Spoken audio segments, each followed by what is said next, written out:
ప్రియమైన దేవుని బిడ్డలారా, నేను బాగుండాలి, నా కుటుంబం బాగుండాలి, దానికోసం ఎంతమందినైనా బాధ పెడతాను అన్నట్లు ప్రవర్తించే స్వార్థపూరితమైన మనిషి యొక్క కీచులాటల్లో నలిగిపోయే ప్రజలందరూ స్వార్థం యొక్క ముసుగులో చిక్కుకొని చేసే చిన్న పనికి పెద్ద ప్రయోజనం కోసం పెంపర్లాడుతూ జన్మనిచ్చిన తల్లిదండ్రులను మరచి తోబుట్టువులను విడిచి డబ్బునే పరమార్థంగా ఎంచుకొని ఇతరుల యోగక్షేమాల గురించి ఆలోచించక ఆశించక ఇతరుల మంచిని కాంక్షించక బ్రతుకుతున్న మనిషికి నిన్ను వలే నీ పొరుగువారిని ప్రేమించు అంటే నీవు ఏది కావాలని కోరుకుంటున్నావో దానినే ఇతరులకు ఇవ్వు అనే దైవ ప్రబోధనంతో చైతన్యపరిచి నువ్వు బ్రతుకు ఇతరులను బ్రతికించు అనే దివ్య సందేశాన్ని ఇచ్చిన దైవ గ్రంథం పరిశుద్ధ గ్రంథమైన బైబుల్. దేవుడే మానవునికి వచ్చిన యేసు ప్రభువారు నిన్ను వలే నీ ప్రభువారిని ప్రేమించు అని చెప్పిన ఆజ్ఞ ప్రకారంగా అనేక మంది క్రైస్తవులు మిషనరీలుగా అనేక దేశాలకు వెళ్ళి ఉచితంగా స్కూల్స్, హాస్టల్స్, ప్రాథమిక పాఠశాలలు, కాలేజీలు, టీచర్ ట్రైనింగ్ సంస్థలు,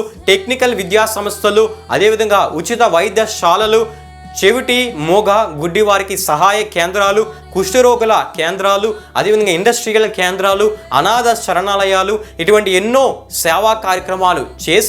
చేస్తూ ఉన్నారు. ఈ రోజున అనేక మంది క్రైస్తవులు ఈ రీతిగా దేవుని ప్రేమను ఏమీ ఆశించకుండా చూపిస్తున్నారంటే దానికి కారణం పరిశుద్ధ గ్రంథమైన బైబిల్లో దేవుడే మానవునికి వచ్చిన యేసు ప్రభువారు చెప్పిన